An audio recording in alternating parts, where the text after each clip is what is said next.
Bonjour à tous, bienvenue dans cette nouvelle vidéo. Je suis Christophe Vidal, consultant web, e-commerce et SEO depuis 2007. L'une des informations importantes de ce début de mois d'août 2020, c'est la nouvelle version de WordPress, la version 5.5, qui va sortir demain.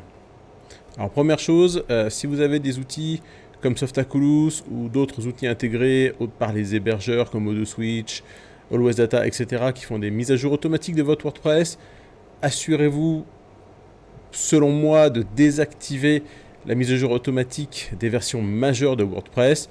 On ne sait jamais, c'est quand même une version importante qui arrive demain, la 5.5. Ça serait dommage de tout casser en plein mois d'août. En tout cas, faites au moins des sauvegardes si vous n'en avez pas, pour être tranquille. Alors, j'ai pas encore testé cette version 5.5, très honnêtement. Je vais par contre vous donner quelques infos de ce que j'ai pu en lire sur Internet. Et puis, voilà, ça vous permettra de savoir un petit peu ce qui vous attend. Mais surtout, ne prenez pas de risques, faites vos sauvegardes, c'est une version toute neuve. Il peut y avoir des soucis et, comme toujours, il peut y avoir des bugs lors des mises à jour. Allez, un petit tour sur les nouvelles fonctionnalités de cette version 5.5 de WordPress. Alors, donc, elle est prévue pour demain, le 11 août. Et l'équipe de développement du cœur de WordPress pense que c'est la version la plus importante de WordPress jamais sortie, en fonction de l'étendue des modifications qui sont présentes dans cette version. Alors c'est une bonne nouvelle, en même temps ça fait un petit peu peur, en espérant qu'il n'y aura pas trop de nouveaux bugs, de nouveaux dysfonctionnements, et que ça ne viendra pas faire planter nos thèmes existants et nos extensions existantes. Je pense qu'il va falloir attendre un petit peu pour être sûr que les éditeurs d'extensions soient bien à jour et bien réglo avec tout ça.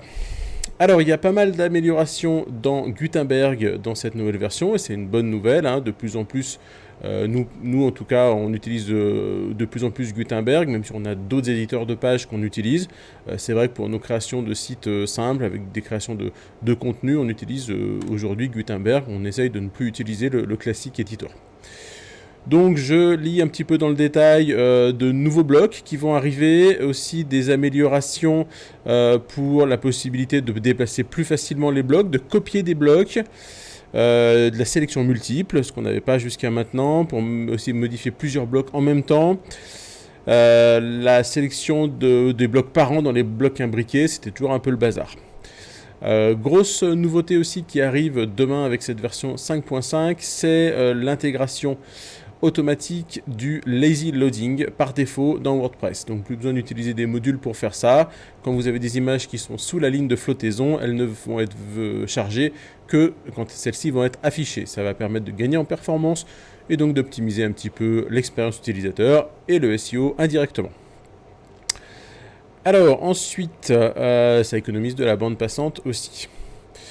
L'intégration en natif d'un sitemap, le sitemap XML qu'on transmet au moteur de recherche Google, dans la Google Search Console, dans la Bing Webmaster Tools, etc. Donc intégré en automatique dans WordPress à partir de la 5.5.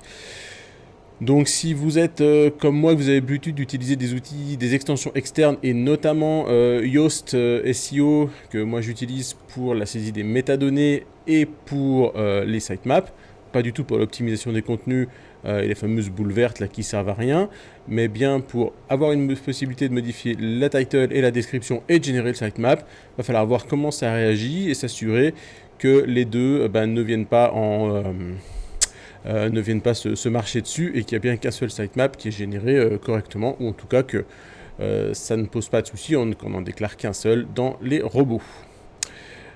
Ensuite, il y aura dans cette version, visiblement directement maintenant dans le back-office de WordPress, la possibilité de configurer les mises à jour automatiques des versions et des plugins, ce qui n'était pas le cas jusqu'à maintenant. On pouvait avoir des réglages de mise à jour en allant bidouiller les fichiers ou en utilisant des outils, comme je viens de le dire, de gestion de WordPress externe qui pouvaient faire les mises à jour en automatique, mais ça va être intégré dans la nouvelle version 5.5.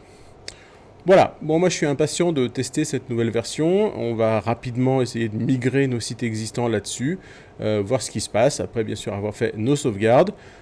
Si vous n'avez pas d'extension de sauvegarde, vous pouvez utiliser Updraft Plus, qui est une bonne extension qui fonctionne bien. Voilà, je vous remercie pour votre attention. Pensez bien à sauvegarder vos WordPress ce soir si jamais vous avez un doute sur le fait que vos WordPress soient en mise à jour automatique, même pour les versions majeures. Si jamais vous passez à la 5.5 demain et que tout est cassé, au moins vous pouvez remonter sur votre sauvegarde. Allez, à très vite pour une prochaine vidéo. Ciao ciao.